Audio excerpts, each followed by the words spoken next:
నమస్తే, నేను మీ మాధురి.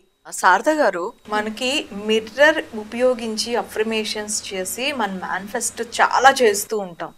సో ఈ మిర్రర్ని ఉపయోగించి అఫర్మేషన్స్ చేయటంలో ఈరోజు మాకు ఏ టెక్నిక్ చూపించబోతున్నారు? మిర్రర్ టెక్నిక్ అనేది చాలా పవర్ఫుల్ టెక్నిక్ మేడం. ఇది కూడా మన విష్ ఏది ఉందో దాన్ని మనం ఇలా స్టిక్కింగ్ పేపర్స్ ఉంటాయి కదా, అవి తీసుకోండి. మీరు ఎన్ని కావాలంటే ఎన్ని తీసుకోండి మేడం. ఒక 10-12 అలా పేపర్స్ తీసుకోండి. మీ విష్ రాసేసుకోండి.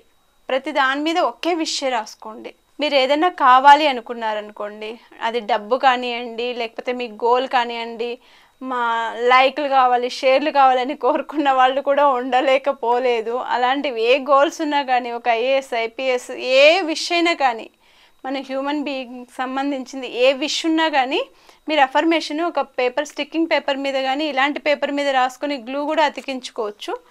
ఇలాంటి పేపర్ మీద మీ విష్ ఏముందో రాసుకోండి మేడం ఫస్ట్. ఇప్పుడు నాకు ఏ విష్ ఉందో నేను ఇక్కడ రాస్తాను. రాసిన పేపర్ని ప్రతిదానికి మనం మిర్రర్ని అతికించుకుంటూ పోవాలి. మిర్రర్కి ఇలా మిర్రర్ ఇక్కడొకటి, ఇక్కడొకటి, ఇక్కడొకటి, ఇక్కడొకటి, ఇక్కడొకటి, ఎన్ని మిర్రర్స్ ఉన్నాయో అన్ని మిర్రర్లకు కూడా మీరు ఇది స్టిక్ చేసుకుంటూ వెళ్ళండి. వాష్రూమ్లో కూడా మిర్రర్స్ ఉంటాయి మేడం, అక్కడ కూడా స్టిక్ చేసుకోండి.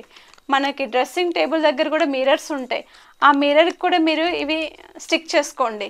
ప్రతిరోజు మీరు మిర్రర్ దగ్గరికి వెళ్ళినప్పుడు మీ అఫర్మేషన్ చదువుకోండి, చెప్పుకోండి, మిర్రర్కి చెప్పుకోండి. మీరు బెడ్రూమ్లో ఉన్నప్పుడు కూడా బెడ్రూమ్కి కూడా మిర్రర్స్ ఉంటాయి, అక్కడ కూడా స్టిక్ చేసుకోండి. మీ థాట్స్ మీకు ఎక్కడ మిర్రర్ కనిపించింది అనుకోండి, ఆ ప్రతి మిర్రర్కి మీరు మీ విష్ ఏది ఉందో పెద్ద విషయం రాసుకోండి. చిన్న చిన్నవి రాయకండి, పెద్ద విషయం, పెద్ద గోల్స్ అవన్నీ రాసుకొని స్టిక్ చేసి పెట్టుకోండి. ఒకే విషయం అది నెరవేరేంత వరకు దాన్ని స్టిక్ చేసే ఉంచాలి మీరు.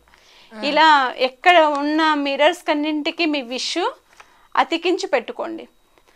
అద్దంలో మన ప్రతిబింబాన్ని ఎప్పుడైతే మనం చూసుకుంటూ మనం విష్ చేస్తుంటామో, ఎవరితో మాట్లాడతాం మేడం? అద్దంతో. మనతో మనమే మాట్లాడుకుంటాం కదా.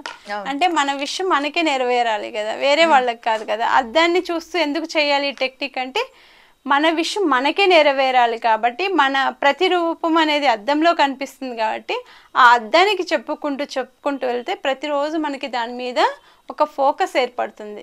మనకి ఒక కాన్ఫిడెన్స్ అనేది బిల్డ్ అవుతుంది. నేను ప్రతిరోజు ఇది చెప్పుకుంటున్నాను, నేను ఆఫీస్కి వెళ్ళేటప్పుడు చెప్పుకుంటున్నాను, ఇంటికి వచ్చేటప్పుడు చెప్పుకుంటున్నాను, పడుకునేటప్పుడు చెప్పుకుంటున్నాను, బాత్రూంలో వెళ్ళేటప్పుడు చెప్పుకుంటున్నాను. ఇలా అఫర్మేషన్ చెప్తూ మీ పనులు చేసుకుంటూ వెళ్ళండి మేడం. అది ఫుల్ ఫ్లెక్స్డ్గా మిర్రర్ టెక్నిక్ ద్వారా సక్సెస్ అవుతుంది మేడం.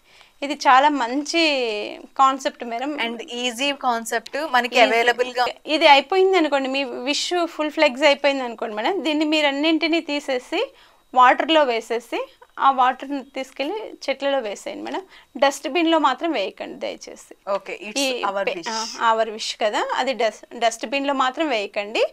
దీన్ని వాటర్లో వేసేసి ఇది కరిగిపోతుంది. లేకపోతే ఏదైనా మట్టి ఉన్న ప్లేస్లో తీసుకెళ్ళి మట్టిలో ఉన్న పాతేసేయండి, కానీ డస్ట్బిన్లో మాత్రం వేయకండి. ఇలా ఇది అయిపోయింది. మళ్ళీ ఇంకొక గోల్ వచ్చింది అనుకోండి, మళ్ళీ మీకు ఏదైనా ఉంటుంది కదా, అది కూడా సేమ్ ఇలానే ప్రతిసారి మిర్రర్ టెక్నిక్ ఇలా చేయొచ్చు మేడం. అది చదువుకు సంబంధించింది కావచ్చు, ఉద్యోగానికి సంబంధించింది కావచ్చు, మీ లైఫ్కి సంబంధించింది కావచ్చు, ఫైనాన్షియల్కి ఏదైనా సరే ఈ మిర్రర్ టెక్నిక్ అనేది మనల్ని చూసుకుంటూ మన కాన్ఫిడెన్స్ని మనం బిల్డ్ చేసుకుంటూ ఉంటాం కాబట్టి అది చాలా తొందరగా, ఇప్పుడు సినిమాలో ఎఫెక్ట్ లాగే మేడం, విజువలైజేషన్ మనమే విజువలైజేషన్ చేసుకుంటాం, మన థాట్ని మనమే విజువలైజేషన్ చేసుకుంటాం మిర్రర్ని చూసుకుంటూ. కాబట్టి ఈ మిర్రర్ టెక్నిక్ చాలా అద్భుతంగా పనిచేస్తుంది మేడం. Thank you madam.